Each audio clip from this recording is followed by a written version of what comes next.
एरना ने कलन की तरफ देखा। किसी को भी उम्मीद नहीं थी कि इस शादी में प्यार या सम्मान होगा, और एरना को इस बात का पूरा एहसास था। फिर भी उसे अभी भी थोड़ी उम्मीद थी। मैंने सोचा था कि कम से कम तुम समझोगे। बिना पूछे भी वह उसकी शक्ल देखकर ही उसकी स्थिति समझ सकती थी। अगर वह अभी मर जाए तो यहाँ कोई भी आंख नहीं झपकाएगा। शायद एथा किंगडम ने उसे यहाँ इसलिए भेजा क्योंकि उन्हें लगा कि फिर से हत्या की कोशिश होगी। वह बिल्कुल उसके जैसा था। वे दोनों ऐसी स्थिति में थे जहां उन्हें एक ऐसी स्थिति साझा करनी थी जो वास्तव में केवल एक ही व्यक्ति के लिए थी। इसलिए उसने सोचा कि कम से कम वह उसके साथ सहानुभूति रखेगा, ये जानते हुए कि वे दोनों एक ही नाव में थे। लेकिन जैसे ही उसने उसे देखा, उसने बुरे शब्द बोलना शुरू कर दिया। एरना ने कलन को अपनी सारी सहानुभूति दे दी थी। उसके बाद उसके पास क्रोध के अलावा कुछ नहीं बचा था। ये दुनिया दुश्मनों से भरी हुई थी। ये कुछ ऐसा था जो उसके मरने पर भी नहीं बदलेगा। वह राज्य जिसने उसे छोड़ दिया, वे दासियां और शूरवीर जो उस पर हंसते थे, और अब कलन जो उसके बारे में बुरी टिप्पणियां करता था। एरना के दिल में भरी बेबसी ने उसके भड़के हुए गुस्से को बुझा दिया। उसने जल्दी से अपना सिर घुमाया, जो ऐसा महसूस कर रहा था जैसे उसे कुचला जा रहा हो। अगर वह कर सकती थी तो वह ग्रैंड ड्यूक की जिम्मेदारियों को त्यागना चाहती थी और अपने हाथ में मौजूद गुलदस्ते से कलन के गूंगे चेहरे पर वार करना चाहती थी। उसके बाद वह उन सभी असभ्य नौकरानियों और शूरवीरों को दंडित करना चाहती थी जो उसके साथ एक जोकर की तरह व्यवहार करते थे, और उन सभी को जेल में डालना चाहती थी। लेकिन मेरे पास ऐसा करने की शक्ति नहीं है। अभी के लिए वह हबैन साम्राज्य की एक बेकार राजकुमारी थी। एरना जानती थी कि इस निराशाजनक स्थिति में उसका कुछ मूल्य होने के लिए उसे हेसेनगार्ड का ग्रैंड ड्यूक बनना होगा, और ग्रैंड ड्यूक का पद उसे इस शादी को पूरा करने के बाद ही दिया जाएगा। हाँ, कृपया शुरू करें। जब कलन ने एरना को गंभीरता से बोलते हुए सुना तो उसके चेहरे पर थोड़ा आश्चर्य दिखाई दिया। एरना ने उसे अनदेखा कर दिया और अपनी नज़र वेनेसा पर टिकाए रखी। क्या राजकुमार कलियोन इससे सहमत है? वेनेसा के विनम्र प्रश्न पर कलियोन एक क्षण के लिए झिझका और फिर सिर हिला दिया, जैसे कि वह कुछ नहीं कर सकता था। मैं सहमत हूँ। चलिए आगे बढ़ते हैं। ठीक है, मुझे लगता है कि आप दोनों इस शादी के साथ आने वाली जिम्मेदारियों और दायित्वों से पूरी तरह वाकिफ है। इसलिए मैं समारोह की शुरुआत करूंगा। और इस प्रकार एक ठंडे हॉल के बीच में एक शांत विवाह समारोह आयोजित किया गया। **** ये दुखदायक है। अपने कमरे में वापस आकर एरना ने कराहते हुए अपने जूते उतार दिए। आज के लिए तैयार किए गए जूते वास्तव में उसके नहीं थे। यह एरना के पैरों में फिट नहीं थे क्योंकि यह एक शाही राजकुमारी के थे जो एरना से पहले यहाँ आई थी। एरना ने अपने जूते उतारे, फिर जल्दी से अपनी ड्रेस उतारी और सब फेंक दी। जब वो सारी चीजें गायब हो गईं जो उसे फिट नहीं हो रही थी, तो वो आखिरकार सांस ले पाई। उसे याद नहीं था कि शादी कैसे हुई या कैसे खत्म हुई। उसे बस यही याद था कि जब वेनेसा ने उनकी शादी को आशीर्वाद दिया था, तो केलियन उसे गौर से देख रहा था। जब वेनेसा ने शपथ लेने के लिए उन्हें चूमने के लिए कहा, तो दोनों लोगों के चेहरे बुरी तरह से विकृत हो गए। उन्हें मिले हुए 1 घंटा भी नहीं हुआ था, लेकिन दोनों के बीच दुश्मनी इस हद तक बढ़ गई थी कि उन्हें एक दूसरे के बारे में कोई अच्छी धारणा नहीं थी। अफसोस की बात है कि इसमें कोई मदद नहीं की जा सकती थी। चुंबन शादी की आखिरी प्रक्रिया थी और उसके बाद समारोह सुरक्षित रूप से समाप्त हो जाएगा। उस समय एरना को उम्मीद थी कि कलन उसे चूमेगा नहीं। फिर इस शादी को रद्द करने की जिम्मेदारी उस पर आ जाएगी और एथा किंगडम को एक नया शाही परिवार का सदस्य भेजना होगा। हेसेनगार्ड के ग्रैंड ड्यूक की शक्तियों के उत्तराधिकार में थोड़ी देरी होगी, लेकिन अगर उसका विवाह साथी वह नहीं था, तो वह धैर्यपूर्वक प्रतीक्षा अवधि को सहन कर सकती थी। कम से कम हेसेनगार्ड परिषद के अध्यक्ष ने उसके बारे में बुरा नहीं सोचा।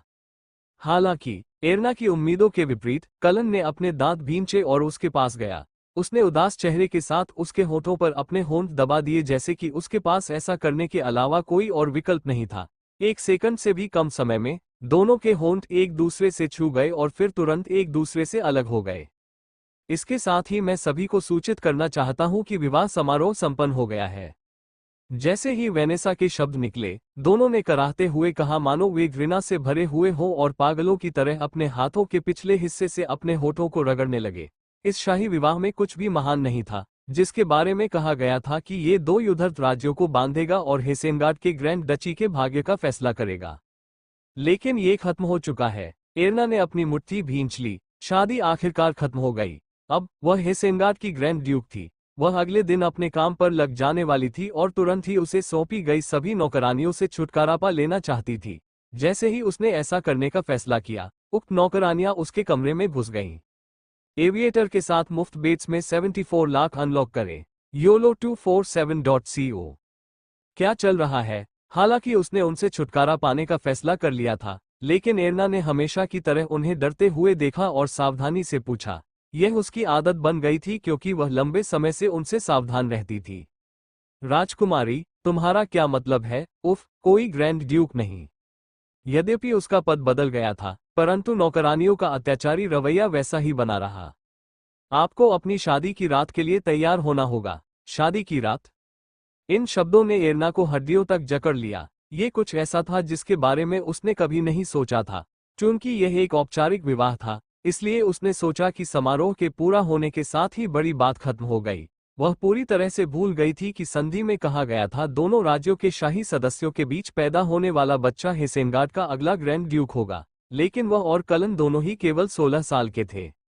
अतीत में कुछ लोग ऐसे भी थे जिन्होंने इस उम्र में शादी की और बच्चे भी पैदा किए, लेकिन कम उम्र में बच्चे पैदा करने से बच्चे और मां दोनों की जान जोखिम में पड़ जाती थी। इसलिए हाल ही में लोग 20 साल की उम्र तक बच्चे पैदा नहीं करते। इसलिए उसने सोचा कि अगले कुछ वर्षों तक, कम से कम 20 वर्ष की होने तक, उसे शादी की रात से गुजरना नहीं पड़ेगा। अलावा हेसेनगार्ड के लिए रवाना होने से पहले मार्केस कैनावन, जो हेबेंस की तरफ से इस ऑपरेशन के प्रभारी थे, ने पहले ही एरना से इस बारे में चर्चा कर ली थी। उन्होंने उसे आश्वासन दिया था कि उसे कुछ समय के लिए कलन के साथ शादी की रात साझा नहीं करनी पड़ेगी। लेकिन क्यों? अचानक क्यों? एरना ने देखा कि नौकरानियों के हाथ में क्या था। यह एक बहुत पतली नाइटी थी। उसे नहीं पता था कि यह किस कपड़े से बनी थी, लेकिन यह लगभग पारदर्शी थी। अब तुम्हें नहा धोकर कपड़े बदलने होंगे। नहीं, मैं नहीं चाहता। ग्रैंड ड्यूक, ये बहुत महत्वपूर्ण मामला है। दोनों राज्यों के बीच समझौते को पूरा करना बहुत जरूरी है। आप सिर्फ अपनी निजी भावनाओं के कारण ये तय नहीं कर सकते कि इसे करना है या नहीं। नौकरानियों ने उसकी एक भी बात नहीं सुनी, मानो उन्हें पता हो कि एरना विद्रोह करने वाली है। उन्होंने एरना को पकड़ लिया और उसे जबरदस्ती बाथरूम में ले गए और उसकी नाइटी को अपनी बाहों में पकड़ लिया। एविएटर के साथ मुफ्त बेट्स में 74 लाख अनलॉक करें। YOLO247.co। मुझे छोड़ दो। मार्केस कैनवन ने खुद कहा था कि शादी की रात नहीं होगी। उसे अंदर लाओ, कुछ गड़बड़ जरूर है। ग्रैंड ड्यूक, मार्केस कैनवन ने मुझे शादी की रात की तैयारी में आपकी मदद करने के लिए एक विशेष आदेश दिया है। आप क्या कर रहे हैं? आप ग्रैंड ड्यूक को बाथरूम में क्यों नहीं ले जा रहे हैं? नौकरानियां बार बार एरना को ग्रैंड ड्यूक कहकर पुकारती थीं, जिससे वह बहुत परेशान हो जाती थी। ये स्पष्ट था कि वे अभी भी उसका सम्मान नहीं करती थीं और उसे औपचारिकता के लिए ग्रैंड ड्यूक कहकर संबोधित करती थीं। ऐसा नहीं लगता था कि उन्हें इस बात से कोई फर्क पड़ता था कि वह राजकुमारी है या ग्रैंड ड्यूक। उसने सोचा था कि शादी के बाद उसे इस तरह की बदतमीजी का सामना नहीं करना पड़ेगा, लेकिन अब फिर से उसी व्यवहार का सामना करते हुए एरना ने हिंसा के साथ जमकर विरोध किया। लेकिन अजीब बात यह है कि नौकरानियों ने जोरदार तरीके से जवाब दिया और उसे बाथरूम में खींच लिया। जब एरना चिल्लाई और विरोध किया, तो उसकी आवाज बाथरूम से बाहर निकलकर उसके कमरे और दालान में गूंज उठी।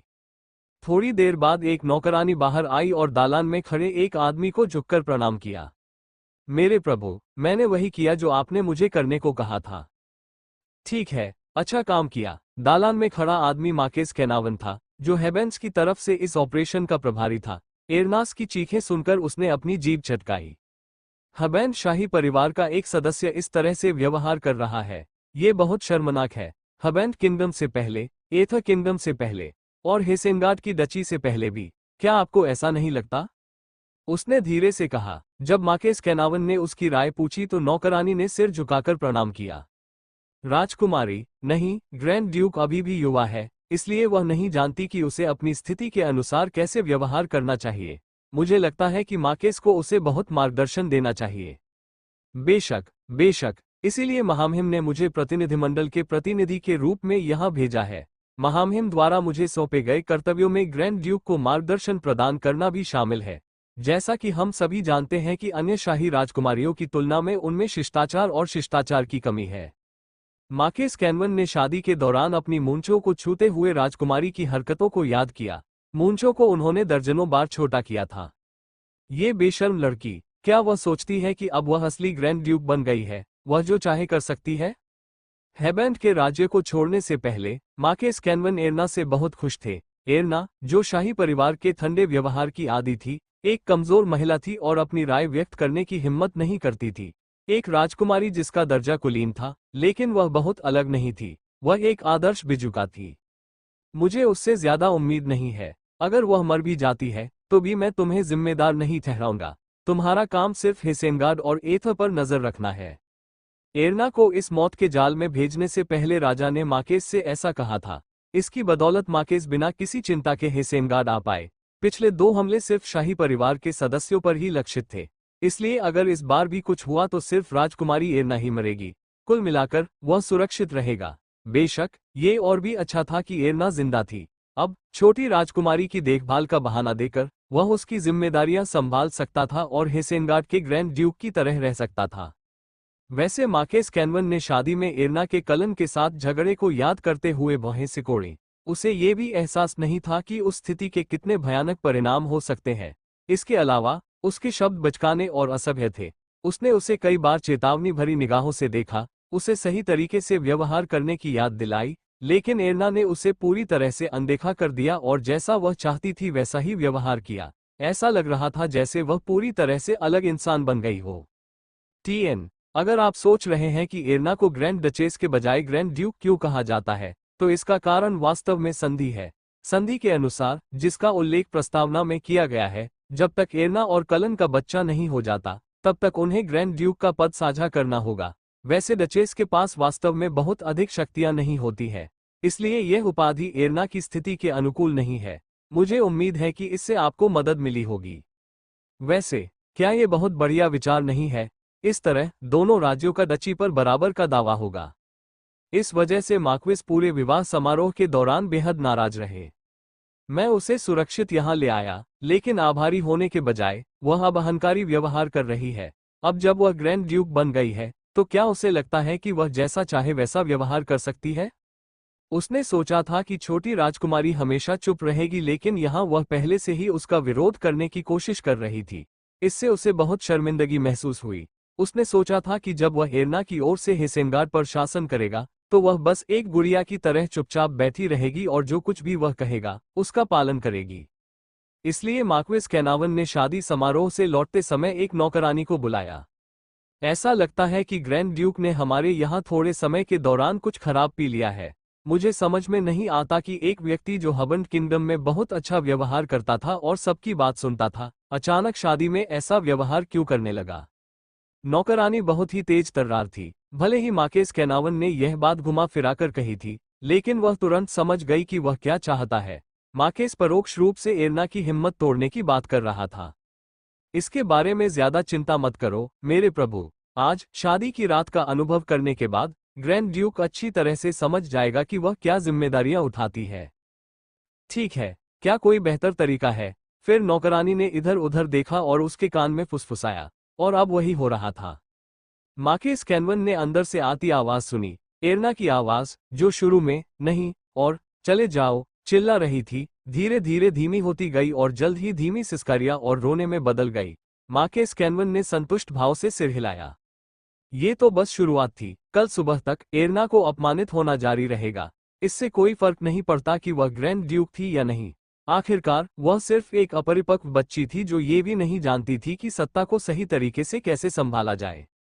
कैनावन को संतुष्ट देखकर नौकरानी ने उसे धीमी आवाज में बताया, वह अपनी कुशलता दिखाना चाहती थी। मैंने जानबूझकर कुछ पूरी तरह से पारदर्शी कपड़े तैयार किए हैं। मिस एरना 16 साल की है। वह अपने आसपास के लोगों की निगाहों के प्रति संवेदनशील होने के लिए पर्याप्त बड़ी है, लेकिन अब जब उसे उन कपड़ों को पहनकर सबके सामने चलना है और फिर उसी अवस्था में दूसरे ग्रैंड ड्यूक के साथ रात बितानी है, यह उसके कमजोर दिमाग पर बहुत दबाव डालने वाला है। हाँ, इससे उसे बहुत तकलीफ होगी, इसलिए आपको और मुझे उसकी अच्छी देखभाल करने के लिए कड़ी मेहनत करनी होगी। बेशक मैं ऐसा करूंगा मेरे प्रभु। दोनों को अच्छी तरह पता था कि एरना को अपनी मोटी और गंदी शक्ल पर शर्म आ रही थी। क्या शादी में लोगों के उस पर हंसने पर वह संवेदनशील नहीं थी? इसके अलावा ऐसा नहीं है कि शरीर आसानी से बदल सकता है। मार्क्विस कैनावन को चेहरे पर संतुष्टि के भाव के साथ मुस्कुराते हुए देखकर नौकरानी ने उनसे फिर बात की।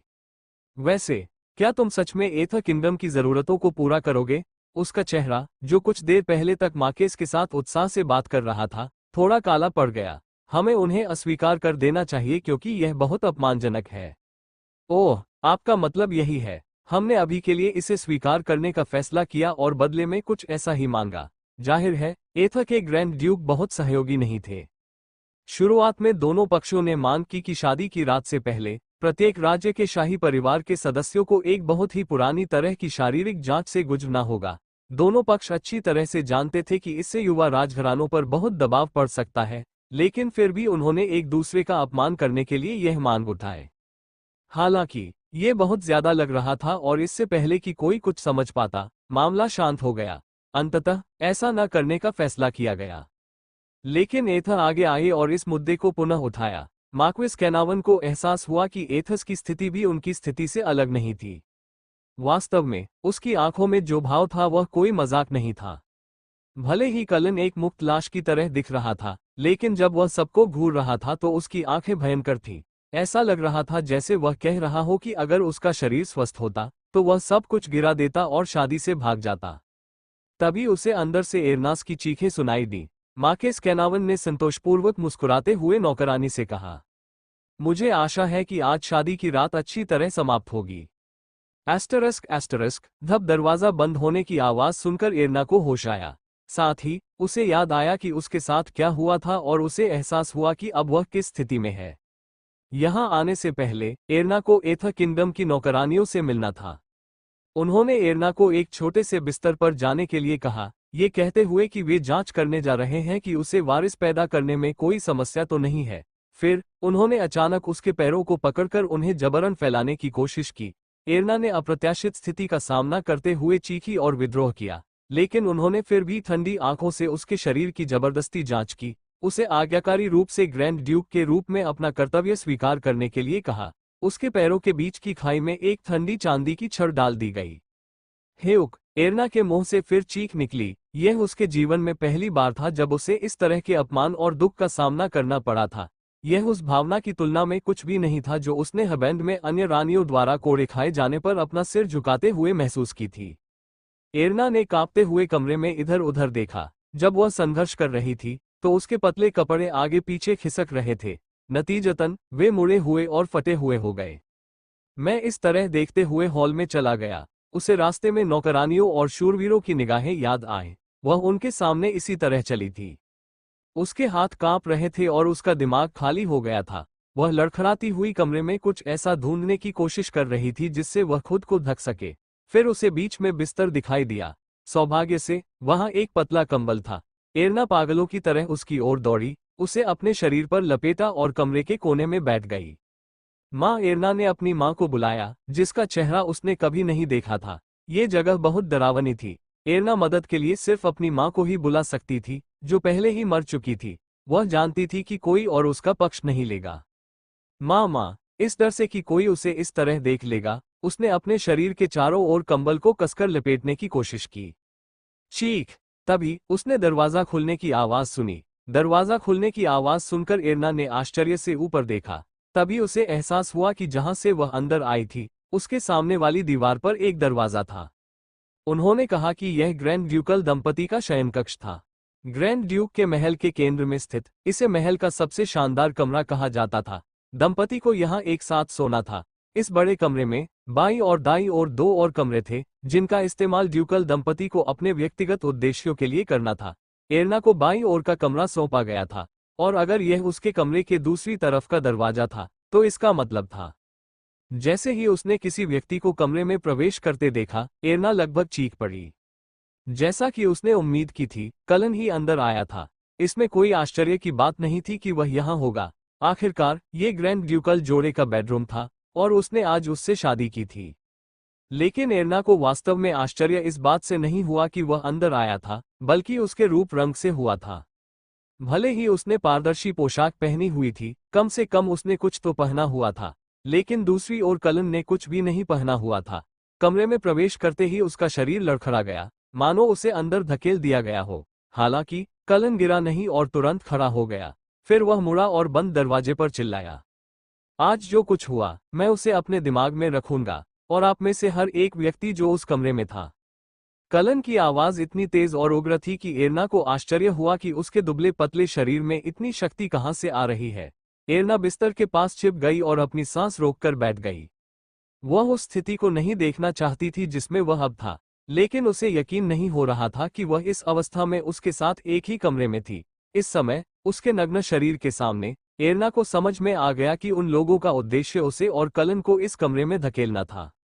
इसका उद्देश्य एक उत्तराधिकारी उत्पन्न करना है। आने से पहले नौकरानियों ने उसे बच्चा बनाने के तरीके के बारे में संक्षिप्त जानकारी दी थी। जब एरना खुद को धो रही थी तो वह उन अंगों के ग्राफिक नामों से शर्मिंदा थी जिन्हें उसने पहले कभी नहीं देखा था, लेकिन बच्चा बनाने की प्रक्रिया ने उसे और भी अधिक भ्रमित कर दिया। जब वह शर्म से लाल हो गई तो नौकरानियां हंसने लगी मानो वे मजाक कर रही हो और बिना कुछ छिपाए सब कुछ समझा दिया। इसलिए एरना ने सोचा कि सेक्स नामक क्रिया बहुत ही घिनौनी है। कोई उन हिस्सों को एक साथ कैसे रख सकता है? मुझे उसके साथ ऐसा करना चाहिए। उसे ऐसा लग रहा था जैसे उसके शरीर पर लिपटे कंबल से उसका गला घोटा जा रहा है। बिल्कुल नहीं, ऐसा कभी नहीं होने वाला था। किसी को इस तरह देखना पहले से ही भयानक था, लेकिन उसने सोचा कि वह कलन के सामने अपनी पोशाक उतारने के बजाय मरना पसंद करेगी। जब एरना कांप उठी और सिकुड़ गई तो कलियुन ने, जिसने उसकी उपस्थिति महसूस की, अपना सिर घुमाया। धत तेरी की! जब उसने एरना को देखा तो वह चीख पड़ा और अपने आप को छिपाने की बहुत कोशिश की। यह पागलपन है, तुम यहाँ क्यों हो? जैसे ही उसने एरना पर चिल्लाते हुए पूछा कि वह यहाँ क्यों आई है, उसने तुरंत अपना मुंह बंद कर लिया।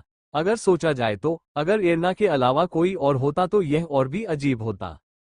कलन बिस्तर के दूसरी तरफ गया और नीचे गिर गया। उसने बिस्तर पर छोड़ी गई चादर खींची जहां से एरना ने कंबल उठाया था। हालांकि उसकी पतली भुजाएं गद्दे के नीचे दबी चादरों को हटाने के लिए पर्याप्त मजबूत नहीं थीं। कई प्रयासों के बाद उसने एक व्यंग्यात्मक मुस्कान दी और अंततः हार मान ली। उसकी तुलना में एरना पागलपन की कगार पर थी। वह अभी भी इस बात से घबराई हुई थी कि उसके यहाँ आने से पहले क्या हुआ था, और अब जब वह एक कमरे में एक नग्न आदमी के साथ थी तो वह इतनी हैरान थी कि उसने अनजाने में रोना बंद कर दिया। इसके बजाय उसका सारा ध्यान कलन पर केंद्रित था। भले ही वह थोड़ा सा भी हिलता, एरना चौंक जाती और डर के मारे उछल पड़ती। ये सोचकर कि वह इस तरह स्थिर नहीं रह सकती, एरना ने बिस्तर के पार हाथ बढ़ाया और चादर खींच ली जिसे कलन उतार नहीं सकता था। फिर उसने चादर कलन पर फेंक दी, जो उसे देख रहा था जैसे पूछ रहा हो कि वह क्या कर रही है। इसे ढक दो, मैं इसे नहीं देखना चाहता। जब एरना चिल्लाई तो कलियोन ने कर्कश आवाज निकाली और उसने चादर को अपने शरीर के चारों ओर लपेट लिया।